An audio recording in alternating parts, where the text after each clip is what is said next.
Assalamualaikum warahmatullahi wabarakatuh. Perkenalkan, nama saya Amalia Nursa Fitri dengan NIM 2017-80192. Di sini, saya akan menjelaskan terlebih dahulu pengertian dari PPN. PPN memiliki kepanjangan yang artinya pajak pertambahan nilai, merupakan pajak yang dikenakan semua setiap pertambahan nilai dari barang atau dagang dalam peredarannya dari produsen ke konsumen. PPN ini merupakan jenis pajak konsumsi yang dalam bahasa Inggrisnya disebut Value Added Tax atau Goods and Service Tax.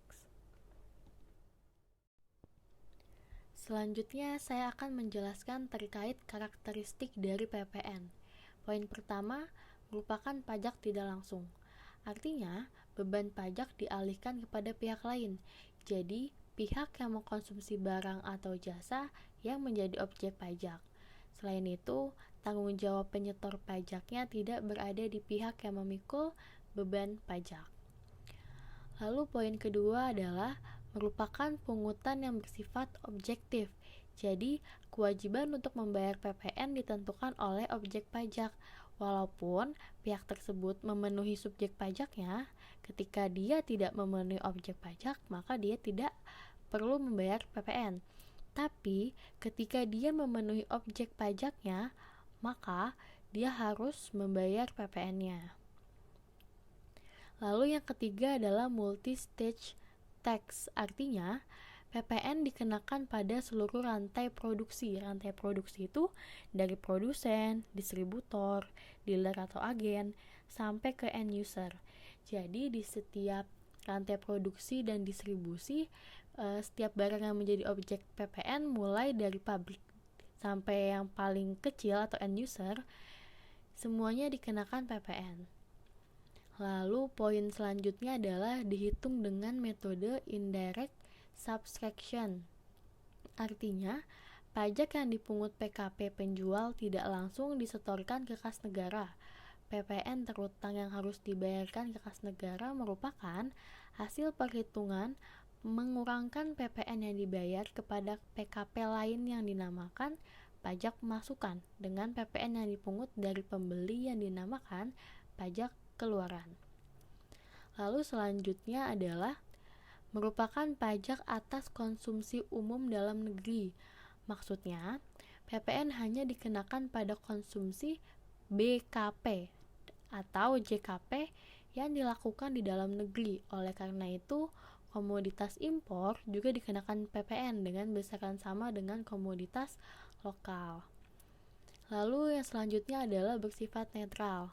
Netralitas PPN dibentuk oleh dua faktor, yaitu dikenakan atas konsumsi barang maupun jasa dan menganut prinsip tempat tujuan atau destination principle dalam pemungutannya. Poin selanjutnya adalah tidak menimbulkan pajak berganda. Artinya, kemungkinan dengan adanya PPN maka tidak ada pajak berganda atau pajak berganda dapat dihindari karena hanya dipungut atas nilai tambahnya saja. Selanjutnya adalah subjek PPN, dibagi menjadi dua, yaitu pengusaha kena pajak dan non-pengusaha kena pajak. Yang pertama adalah pengusaha kena pajak. Terdapat subjek pajak PKP. PPN akan terutang dalam hal pertama, PKP melakukan penyerahan BKP, barang kena pajak. PKP melakukan penyerahan JKP, jasa kena pajak. PKP melakukan ekspor BKP, ekspor BKP tidak berwujud, dan ekspor dari JKP. Yang kedua adalah non-pengusaha kena pajak. Terdapat subjek pajak non-PKP ketika PPN akan tetap terutang walaupun melakukan kegiatan yang merupakan objek pajak dilakukan oleh bukan PKP, yaitu dalam hal impor BKP, pemanfaatan BKP tidak berwujud dari luar daerah pabean di dalam daerah pabean. Lalu pemanfaatan JKP dari luar pabean di dalam daerah pabean. Lalu melakukan kegiatan membangun sendiri sesuai dengan pasal 16C UU PPN. Yang dimaksud dari daerah pabean adalah wilayah Republik Indonesia yang meliputi wilayah darat, perairan, dan ruang udara di atasnya, serta tempat-tempat tertentu di zona ekonomi eksklusif dan landasan kontinen yang di dalamnya berlaku undang-undang kepabeanan. Selanjutnya adalah objek PPN. Berdasarkan pasal 4 ayat 1 UU PPN, objek PPN dibagi menjadi 8 bagian. Yang pertama adalah penyerahan barang kena pajak di dalam daerah pabean yang dilakukan oleh pengusaha. Jadi misalnya penyerahan barang kena pajak ini merupakan suatu perjanjian seperti jual beli yang dilakukan oleh pengusaha di dalam daerah pabean. Lalu impor barang kena pajak. Jadi ketika suatu barang kena pajak masuk ke dalam negara atau daerah pabean, maka akan terkena PPN. Lalu poin selanjutnya adalah penyerahan jasa kena pajak di dalam daerah pabean yang dilakukan oleh pengusaha. Jadi misalnya PTA yang merupakan dari Indonesia menyewa konsultan hukum dari Singapura. Ketika konsultan tersebut datang ke Indonesia, maka transaksi tersebut akan terkena PPN karena terdapat penyerahan jasa kena pajak di dalam daerah pabean. Lalu selanjutnya adalah pemanfaatan barang kena pajak tidak berwujud dari luar daerah pabean di dalam daerah pabean. Jadi misalnya PTA yang berasal dari Indonesia membeli suatu merek dagang dari PTB yang dari luar negeri, sehingga ketika PTA memanfaatkan barang kena pajak tidak berwujud tersebut berupa merek dagang akan terkena PPN. Lalu pemanfaatan jasa kena pajak dari luar daerah pabean di dalam daerah pabean. Berarti pemanfaatan itu artinya konsumsi. Ketika seseorang mengkonsumsi jasa kena pajak dari luar daerah pabean tapi dilakukannya dalam daerah pabean, maka pemanfaatannya tersebut akan terkena PPN. Lalu ekspor barang kena pajak berwujud oleh pengusaha kena pajak. Lalu ekspor barang kena pajak tidak berwujud oleh pengusaha kena pajak. Contohnya kayak PTA dari Indonesia menjual atau menyerahkan merek dagang kepada PTB di luar negeri, sehingga ekspor barang kena pajak tidak berwujud berupa merek dagang tersebut akan terkena PPN. Lalu yang terakhir adalah ekspor jasa kena pajak oleh pengusaha kena pajak. Selanjutnya, saya Anggun Skarmayang dengan NIM 2017-8170 akan menjelaskan tentang barang kena pajak atau BKP. BKP adalah barang berwujud yang menurut sifatnya berupa barang bergerak atau tidak bergerak dan barang tidak berwujud yang dikenakan pajak berdasarkan Undang-Undang PPN. Barang kena pajak terdiri dari barang yang berwujud, misalnya seperti mobil, rumah, sepeda motor, alat kesehatan, dan lain-lain. Dan barang tidak berwujud, contohnya seperti hak paten, hak cipta, merek dagang, dan lain-lain. Barang kena pajak bersifat strategis menurut Peraturan Pemerintah Nomor 31 Tahun 2007 tentang impor dan atau penyerahan barang kena pajak tertentu yang bersifat strategis yang dibebaskan dari pengenaan pajak pertambahan nilai, antara lain 1. Barang modal berupa mesin dan peralatan pabrik, baik dalam keadaan terpasang maupun terurai, tidak termasuk suku cadang. Kedua, makanan ternak, unggas, dan ikan, dan atau bahan baku untuk pembuatan makanan ternak, unggas, dan ikan. Selanjutnya, jenis barang yang tidak dikenakan pajak. Yang pertama yaitu barang hasil pertambangan atau pengeboran yang diambil langsung dari sumbernya. Kedua, barang-barang kebutuhan pokok yang sangat dibutuhkan oleh rakyat banyak. Yang ketiga, makanan dan minuman yang disajikan di hotel, restoran, rumah makan, warung, dan sejenisnya. Dan yang terakhir yaitu uang, emas batangan, dan surat berharga. Dan jenis barang yang tergolong mewah adalah menurut Peraturan Pemerintah Nomor 12 Tahun 2006 tentang perubahan ke-7 atas Peraturan Pemerintah Nomor 145 Tahun 2000 tentang kelompok barang kena pajak yang tergolong mewah yang dikenakan pajak penjualan atas barang mewah. Contohnya seperti kendaraan bermotor yang dikenakan PPNBM tarif 10%, yaitu kendaraan bermotor pengangkut 10-15 orang termasuk pengemudi, dan motor bakar cetus api yang nyala kompresi, diesel atau semi diesel dengan semua kapasitas isi silinder. Selanjutnya, saya akan menjelaskan tentang JKP atau jasa kena pajak. Jasa yang dikenai pajak berdasarkan Undang-Undang Pajak Pertambahan Nilai. Penyerahan jasa kena pajak adalah setiap kegiatan pemberian jasa kena pajak. Penentuan suatu penyerahan jasa kena pajak didasarkan pada tempat terjadinya atau dilakukannya penyerahan jasa atau tempat kegiatan, aktivitas pelayanan jasa tersebut oleh pemberi jasa dan tidak didasarkan kepada tempat kedudukan atau domisili penerima jasa. Dengan demikian, PPN dikenakan atas jasa JKP yang dilakukan dalam daerah pabean oleh PKP kepada pihak manapun termasuk kepada orang pribadi atau badan yang berada di luar negeri. Ada juga jenis jasa yang tidak dikenakan pajak seperti yang kita bisa lihat di slide ini, yaitu beberapa diantaranya adalah jasa keuangan, jasa keagamaan, jasa pendidikan, jasa kesenian dan hiburan, tenaga kerja, angkutan umum, jasa yang disediakan pemerintah, dan lain-lain. Selanjutnya, saya akan menjelaskan penghasilan kena pajak atau PKP. Penghasilan kena pajak adalah penghasilan wajib pajak yang menjadi dasar untuk menghitung pajak penghasilan.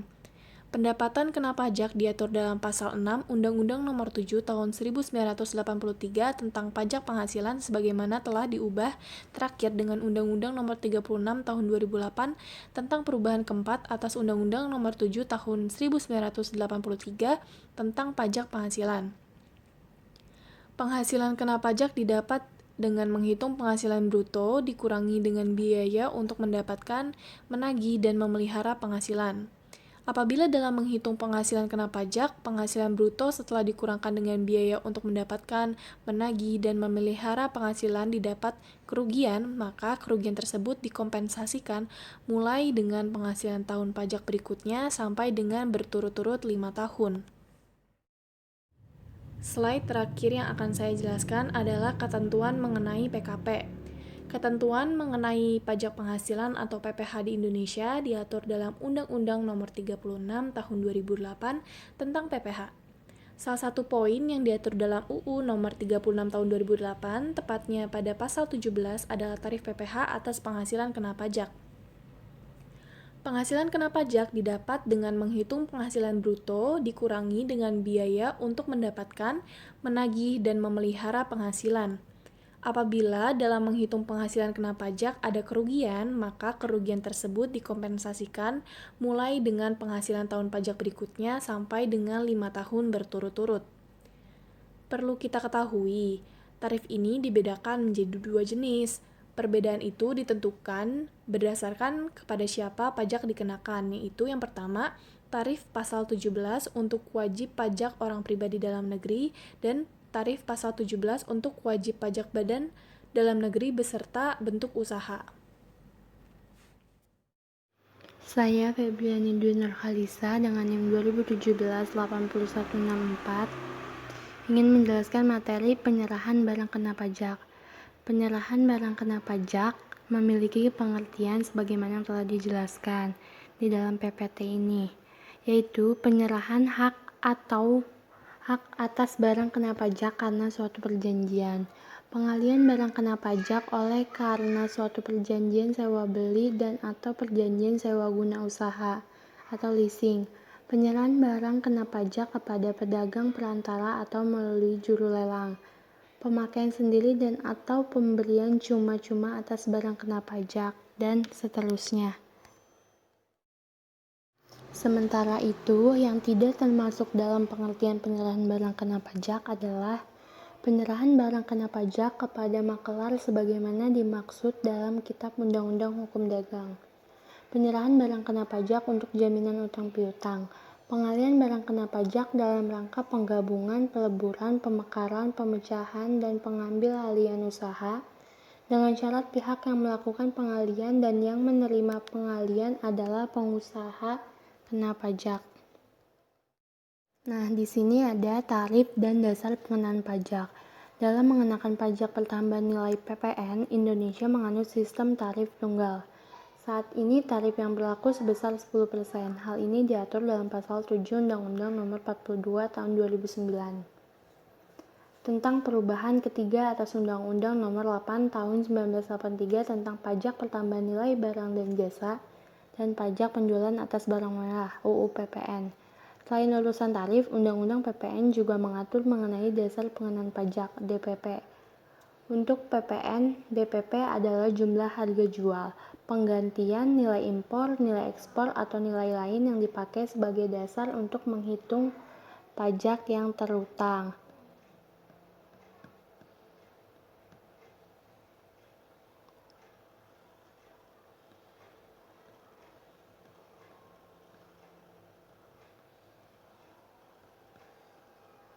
Nah, di sini berdasarkan sumber yang saya dapatkan,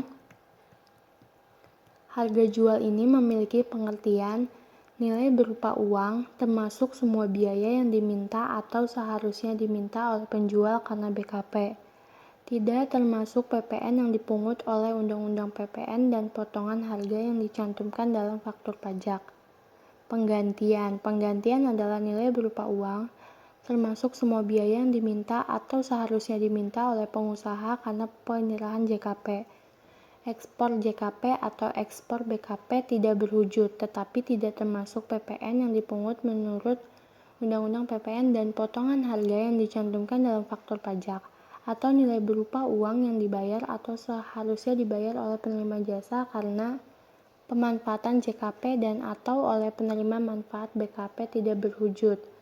Karena pemanfaatan BKP tidak berwujud dari luar daerah pambean di dalam daerah pambean. Nilai impor adalah nilai berupa uang yang menjadi dasar penghitungan bea masuk ditambah pungutan berdasarkan ketentuan dalam peraturan perundang-undangan yang mengatur mengenai kepabeanan. Nilai ekspor adalah nilai berupa uang yang termasuk semua biaya yang diminta atau seharusnya diminta oleh eksportir. Nilai lain. Menurut Peraturan Menteri Keuangan PMK Nomor 75/PMK.03/2010 sebagaimana yang telah diubah terakhir dengan PMK Nomor 121/PMK.03/2015 tentang nilai lain sebagai DPP. Nilai lain ditetapkan sebagai berikut, diantaranya untuk pemakaian sendiri BKP dan atau JKP adalah harga jual atau penggantian setelah dikurangi laba kotor. Untuk pembelian cuma-cuma BKP dan atau JKP adalah harga jual atau penggantian setelah dikurangi laba kotor. Selanjutnya, saya akan menjelaskan faktur pajak. Faktur pajak adalah bukti dari pungutan pajak yang dibuat oleh pengusaha kena pajak (PKP) sebagai bagian dari kewajiban pajak untuk melakukan penyerahan jasa kena pajak atau penyerahan barang kena pajak. Dengan kata lain, faktur pajak menjadi bagian dari tanggungan pengusaha kena pajak yang harus diserahkan kepada Dinas Perpajakan agar terjadi transparansi dalam bidang perpajakan dan tidak terjadi penggelapan pajak. Nah, di sini ada syarat faktur pajak. Syarat faktur pajak ini sesuai dengan pasal 13 ayat 3 Undang-Undang PPN. Syarat faktur pajak itu ada syarat formal dan material. Nah, di sini ada syarat faktur pajak formal dan di sebelahnya material.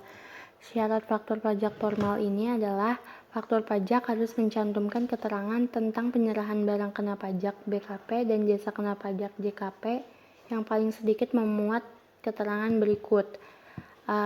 Memuat nama, alamat, nomor pokok wajib pajak NPWP, nama, alamat, dan NPWP pihak pembeli BKP, jenis jasa atau barang, pajak pertambahan nilai yang dipungut, pajak penjualan atas barang mewah, PPNBM yang dipungut, tanggal pembuatan faktur, nama dan tanda tangan pihak yang berhak menandatangani faktur pajak. Nah, sebelahnya yang pajak material.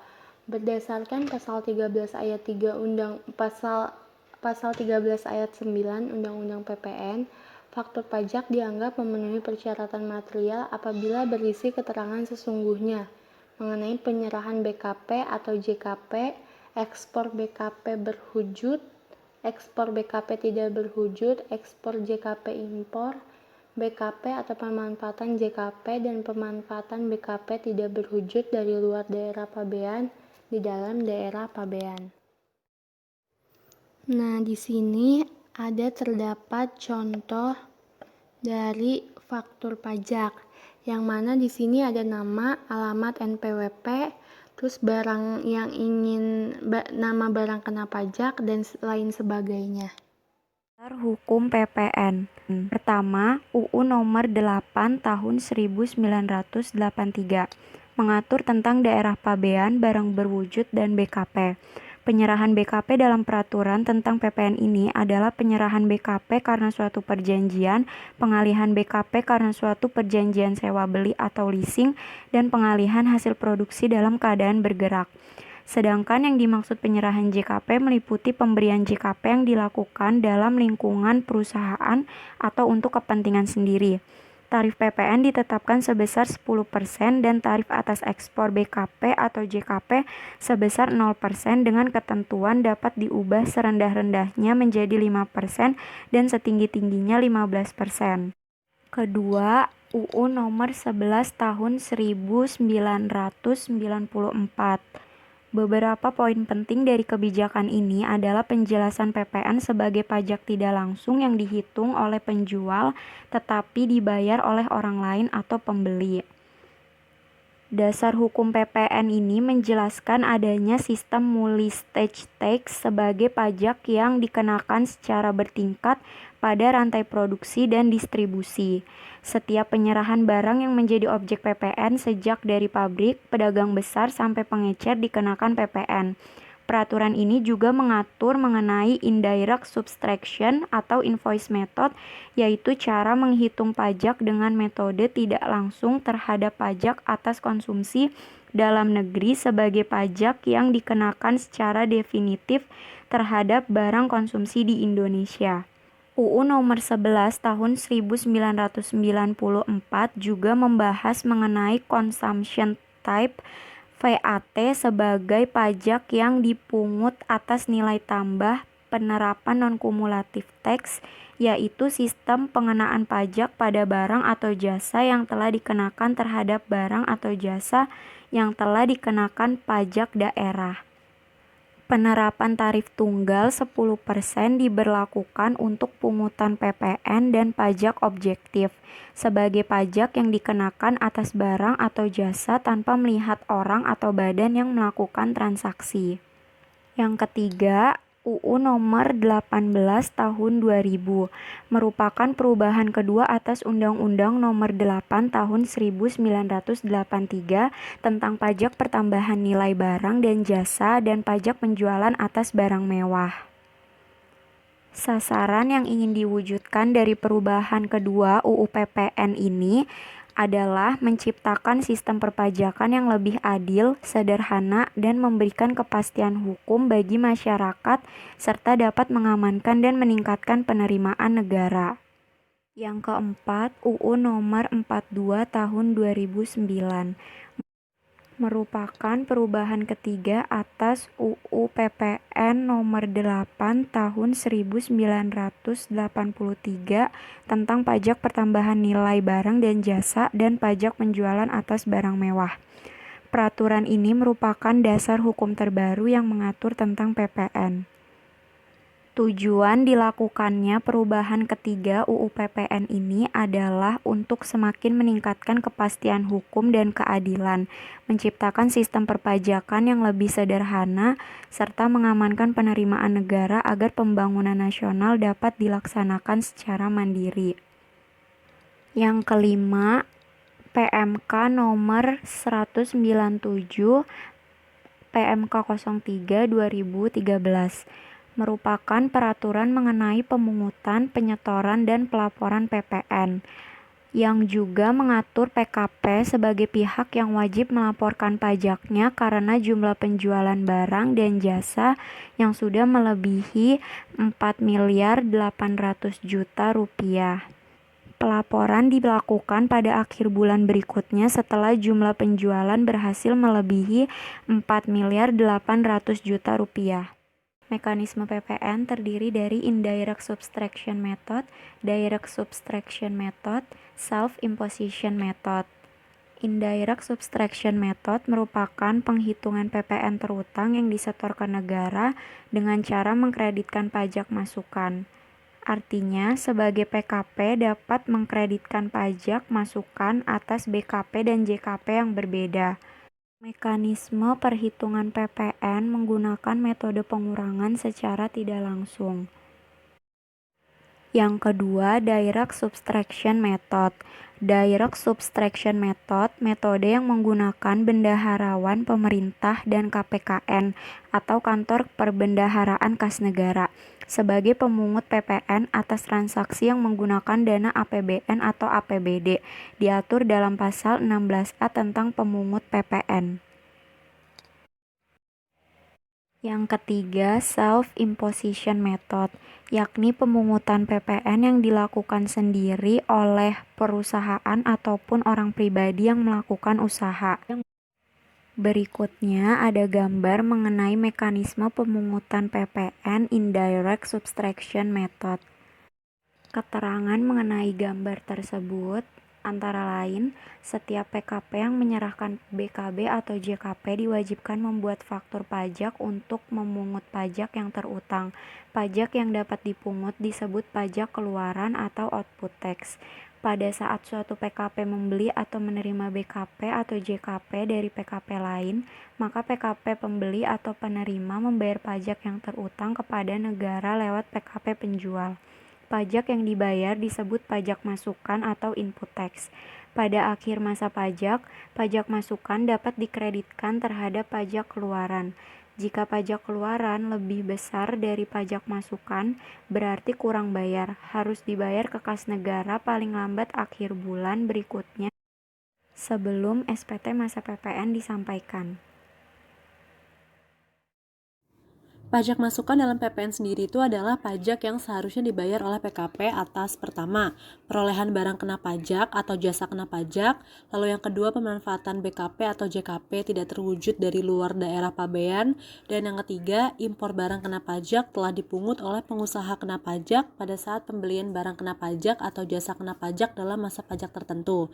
Lalu kalau pajak keluaran adalah pajak pertambahan nilai terutang yang wajib dipungut oleh pengusaha kena pajak atau PKP yang melakukan penyerahan atas pertama, barang kena pajak atau BKP, penyerahan jasa kena pajak atau JKP, lalu yang kedua, ekspor BKP berwujud, dan yang ketiga, ekspor BKP tidak terwujud dan atau ekspor JKP. Selanjutnya ada pajak masukan. Pajak masukan yang wajib dibayar tersebut oleh pengusaha kena pajak dapat dikreditkan atau diperhitungkan dengan pajak keluaran yang dipungutnya dalam masa pajak yang sama. Namun, apabila belum dikreditkan pada masa tersebut, pajak masukan tersebut masih dapat dikreditkan pada masa pajak berikutnya paling lama 3 bulan setelah berakhirnya masa pajak yang bersangkutan. Pajak masukan ini dijadikan kredit pajak oleh pengusaha kena pajak untuk memperhitungkan sisa pajak yang terutang. Nah, pajak masukan ini dibuktikan dengan keberadaan faktur pajak. Pajak masukan ada yang dapat dikreditkan dan ada yang tidak dapat dikreditkan. Pajak masukan yang memenuhi syarat formal dan syarat material dapat dikreditkan, sedangkan yang tidak memenuhi syarat formal dan material tidak dapat dikreditkan. Nah, syarat formalnya itu bahwa pajak masukan tersebut tercantum dalam faktur pajak yang memenuhi ketentuan, sedangkan syarat material berarti bahwa transaksi tersebut berkaitan dengan kegiatan usaha pengusaha kena pajak yang bersangkutan. Lalu kelebihan pajak masukan yang terjadi pada masa pajak akhir tahun buku itu, kelebihannya dapat diajukan permohonan pengembalian atau restitusi. Lalu yang selanjutnya ada pajak keluaran. Nah, sebagai bukti pungutan PPN, maka PKP diharuskan untuk membuat faktur pajak. PPN yang tercantum dalam faktur pajak inilah yang merupakan pajak keluaran bagi PKP, penjual barang kena pajak, dan atau jasa kena pajak. Lalu jumlah pajak keluaran dari pajak masukan tersebut kemudian dituangkan dalam surat pemberitahuan atau SPT masa PPN. Ketika jumlah pajak keluaran lebih besar daripada jumlah pajak masukan, maka selisihnya merupakan jumlah PPN yang harus disetor ke kas negara oleh PKP. Dan apabila dalam suatu masa pajak, jumlah pajak masukan yang dapat dikreditkan lebih besar daripada jumlah pajak keluaran, maka selisihnya merupakan kelebihan pajak yang dikompensasikan ke masa pajak berikutnya. Di slide terakhir, ada terutangnya PPN menurut pasal 11. Nah, menurut pasal 11 ayat 1 UU PPN mengatur bahwa terutangnya pajak terjadi pada saat pertama, penyerahan barang kena pajak, 2, impor barang kena pajak, 3, penyerahan jasa kena pajak, 4. Pemanfaatan barang kena pajak tidak berwujud dari luar daerah pabean. 5. Pemanfaatan jasa kena pajak dari luar daerah pabean. Yang keenam, ekspor barang kena pajak berwujud.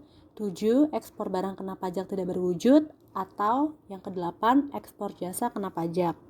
Selanjutnya, di pasal 11 ayat 2, di dalam peraturan yang sama mengatur bahwa dalam hal pembayaran diterima sebelum penyerahan barang kena pajak atau sebelum penyerahan jasa kena pajak atau dalam hal pembayaran dilakukan sebelum dimulainya pemanfaatan barang kena pajak tidak berwujud atau jasa kena pajak dari luar daerah pabean saat terutangnya pajak adalah pada saat pembayaran.